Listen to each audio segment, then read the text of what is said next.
What is up, guys? I'm Blake from baaelectronics, and today I'm going to show you how to make your photos look more professional looking just by using Photoshop. So first of all, I have this photo that I've already edited, this cool dude, and by looking at the history pane you can see exactly what I did. First, use open, select the focus area, use some lens blur, deselect that lens blur, and then use a little history brush to fix it up. I'm going to go through the process step by step. So first we'll need a photo to work on.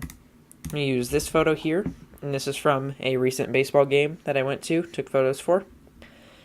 And the first thing that I always do with these, and I think this is what Lightroom does by default, put the suffix edit, so you know that's the one you're using. Like some of these other ones, they have not been edited, nor have they been colored. I put all these into Lightroom after I use Photoshop to get the color all good, and then can export it to whatever you need to. So on a Mac, right click on the file, open with Photoshop 2018. Your year may be different if you're watching this years into the future. And I'm going to hit Command 0 to make it as big as possible. So now, next step, come up to select, then go to focus area, and just keep these on auto for now. It'll try and select the parts that are in focus, which is what we want to do first. As you can see, it does a pretty good job of this already. And what we're going to use is the little brush to brush out the areas that are in focus and the areas that are out of focus. If you hold your mouse over any one of these tools, you see they have the letter E on them, which means you can click the E key and it'll select between different ones for you. How convenient. So now I'm going to hold down the Option key to just zoom in a little bit and begin to paint out all of the incorrect areas. Now one trick you can do is come up to your view mode and change your view mode to let's say overlay. So that'll put a red area over the out of focus parts. So if you want to fix that, you can just I should have hit the E key, but for reference purposes so that you can see exactly what I'm doing, I'm going to try to use as little keyboard shortcuts as possible. That scrolling was just the MX Master being weird. So as you can see, we have all this arm over here, the umpire, that is in focus. And as you can see, the size is kind of small. So what we're going to do, come up here, make the size just a little bigger, like 42, and make sure your plus brush is selected. And just, tell Photoshop that he is in fact in focus. So you can see that red starts to go away. You don't have to paint out everything. Just paint out most of it, and then, it'll be fixed just like that. You can come in here and go clean it up a little bit, and there I hit the E key. You can see the cursor change to a negative sign, a minus sign, whatever you want to call it, and then see all this out of focus area. You can go in whatever pattern you'd like. I just go in like random swirls, and it will usually just get the whole thing.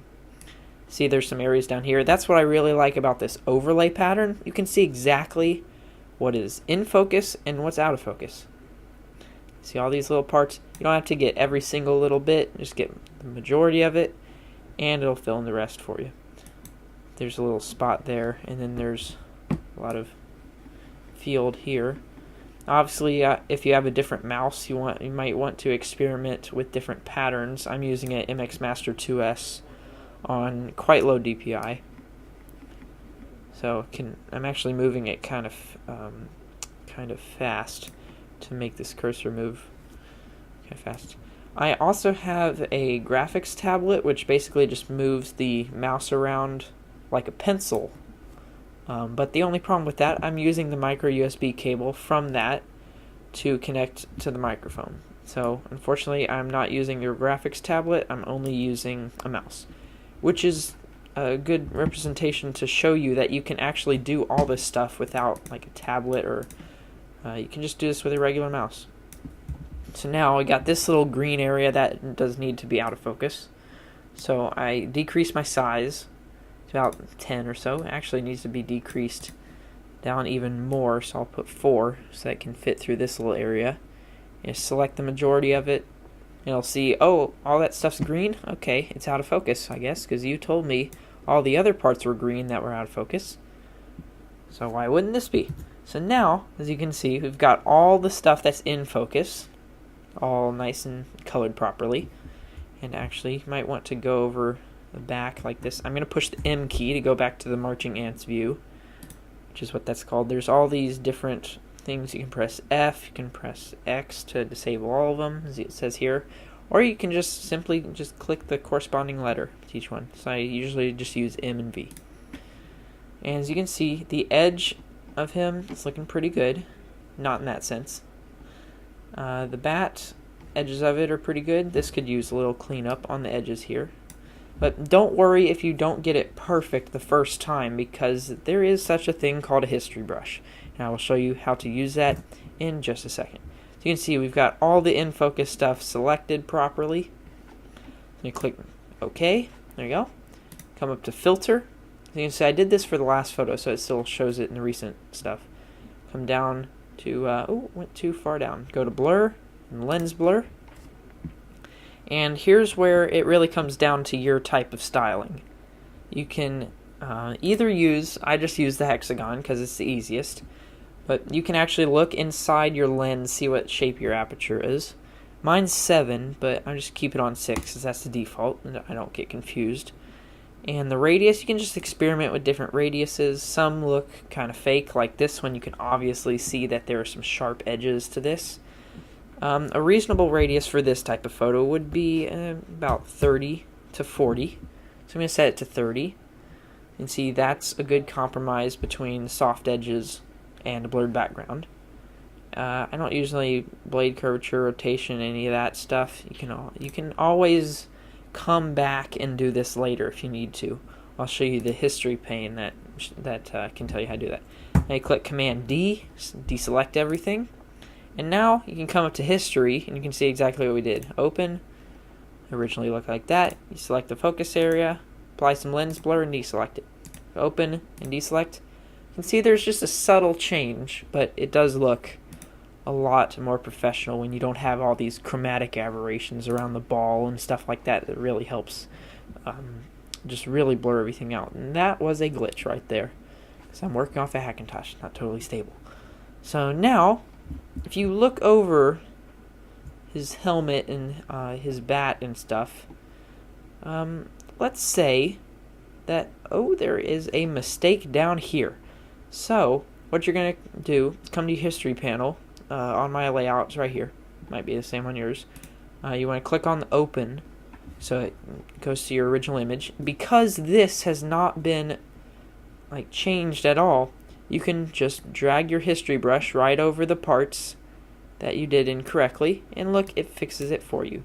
Say I put the history brush here, it'll reveal the stuff that you did originally. You can always go back to deselect if you want to start over again.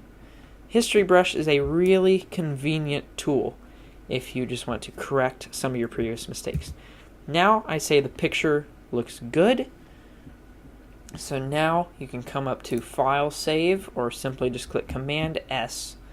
And because the files I'm working with are not that big, only 4 megabytes, I turn the quality all the way up so it is almost exactly like the original photo I put in Lightroom. Click OK, and you're done. It saves it to the exact same file that you edited. The weird thing about Photoshop, though, is if you start adding multiple layers, it will ask you to export to a new file. The way I do this, go Command I on it, all this metadata is still here, so I can still rearrange by date.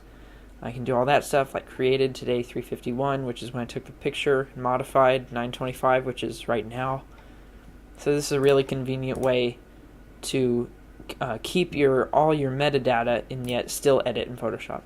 If I add another layer, like this is just editing a background layer, if you add another layer, it asks you to export to a PSD or something else, and you'd lose all your metadata. So that's why I try and keep it to one layer, try not to do crazy stuff. If you need to do more crazy stuff in Photoshop, just be prepared to lose some of your metadata, have to use another program to put it back in. I have not figured out how to import metadata to Photoshop. Maybe someone can help me with that. But that concludes this tutorial, and I hope you can use this for your own photos.